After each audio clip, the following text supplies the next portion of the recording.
So this is a story of a race that really didn't go well for me. Right off the bat, the usual start, and just for whatever reason I couldn't get clipped in.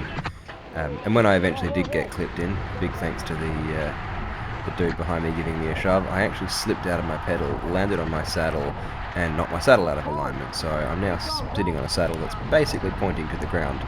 Toby Smith goes for a first lap flyer. If you know anything about Toby, he's a great sprinter. He's a breakaway rider, he's a great sprinter. But at this point I'm realising that my saddle is really not rideable, and I've pulled off from the side of the race just to try to yank it back into shape. And so for the first couple of laps, I'm just, every time I get near the front, I'm pulling to the side, sitting down and trying to yank my saddle. So not a good start to the race. This is the Norwood Crits, it's a Tuesday night crit. The weather was pretty cold, but looked like the rain was going to hold off. The track's pretty filthy at the moment. The Adelaide 500's about to get started, and so they're doing a whole lot of construction just off to the side. They spent about 3/4 of an hour with shovels. Pretty much the whole construction crew came out with shovels to try to clear off the track, but you can see it's still pretty miserable. Anyway, eventually I get my saddles vaguely flat, and let's have a look at how the race goes. Lead out, Toby!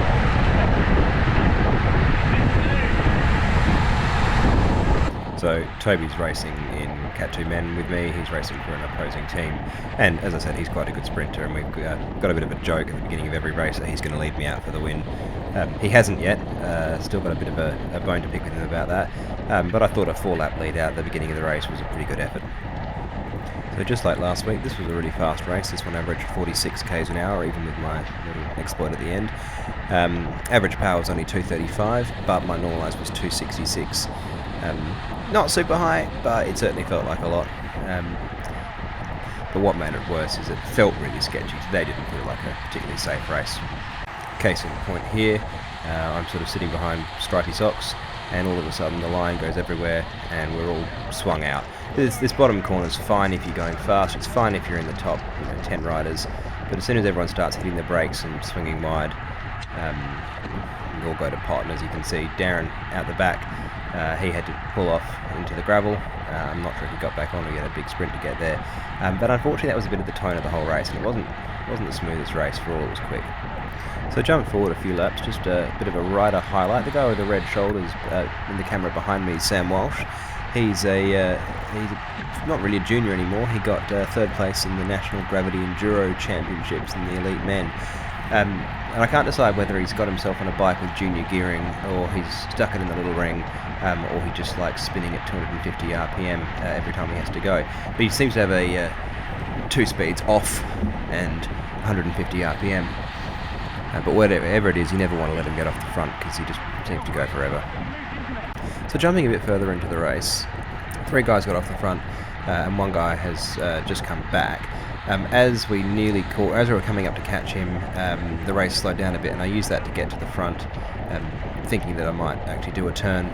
And I just wanted to keep this bit in here just to show that sometimes, yes, I actually will get on the front of the race and do a turn. I'm not a complete lazy sprinter. I mean, I am a lazy sprinter, but I'm not always a lazy sprinter. And so from time to time I'll get on the front and actually pull a bit of a turn. You can barely see it in the camera, but there's 2 guys off the front. I think it's Misha Bartalan and I think it's Sam Walsh. And at the end of the day, if those 2 get off the front with a big enough gap, I mean, we're only 9 laps into a 23-lap race, but they genuinely could, on their day, hold that and solo off to the end. So with that in mind, after I saw those 2 get off, I decided that it was time to do some work, motivate the field a bit, and eventually we do manage to bring them back. But yeah, just wanted to prove that I'm not entirely a lazy sprinter all the time, just most of the time. Now the problem with me stopping being a lazy sprinter all the time is I become a dumb sprinter, and of course the inevitable happens, and after I've done a big turn, the counterattack goes. It's got some big names in it, and they manage to get a bit of a gap up the road. There's about 6 people in this. They bridge up, and this is threatening. So after taking about a minute to recover, once again I hit the front, and here I am, sprinter, doing a turn on the front. I mean, there's not a whole lot to say about it. I'm only doing sort of between 350 and 400 watts for most of it, but one thing I will say about it is, being on the front coming into this bottom corner, you actually can take a really good line if you're on the front.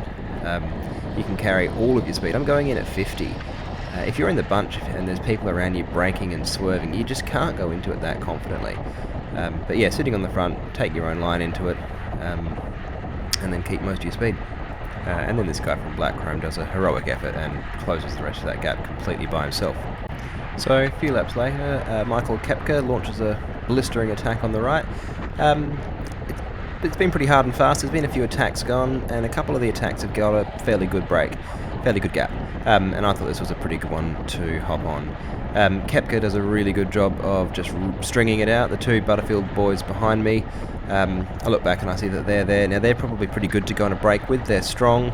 They always tend to go on a sort of 5 lap to go break, and they can usually make it real difficult. Kepka pulls off, and I decide to commit once again. I mean, I'm trying to do something a bit different from the usual sit-in until the end, so I put the hammer down a bit, sit it at 400 watts, and somehow I get a gap. Don't exactly know why they let me go. I mean, well, I know exactly why they let me go. I'm never going to stay away by myself. But I'm not just going to sit up and waste this, so I decide once I get around the corner to put my head down and do my best to actually, have a go at a break. I would very much prefer to have had 2, maybe 3 riders with me.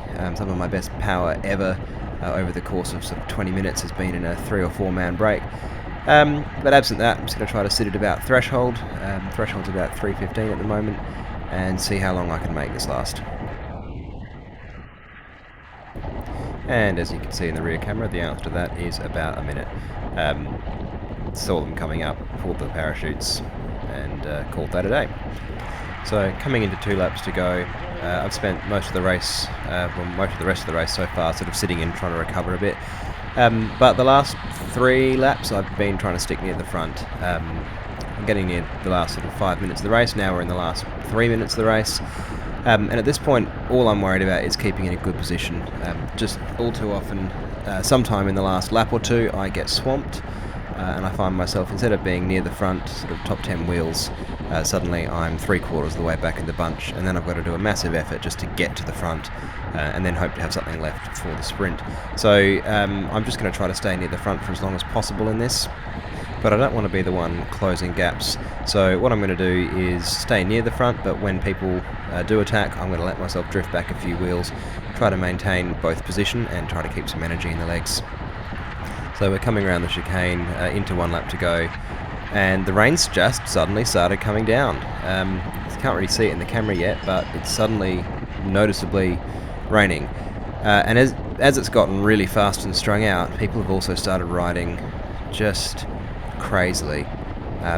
Just here I probably should have put in a bit of a longer effort just to try to get closer to the front, but as this guy starts coming back, I just get the heebie-jeebies in the rain. Everyone starts coming in on all sides, and at this point I decide that it's not worth potentially going home in an ambulance. Everyone's just riding all over the road. I feel like my lines are being cut off absolutely everywhere, and so I just bail at this point. I make the call as I'm coming around the top corner that I'm not going to be competing in this, not going to be contesting it.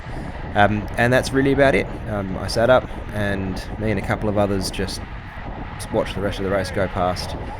And at the end of the day, I came home with all my skin intact. So anyway, not every race goes to plan. I got a few good attacks out of it. I felt like I actually did some work for once rather than just my usual sitting in. And I enjoyed it until the last lap. So anyway, I'll see you in the next one. Take care.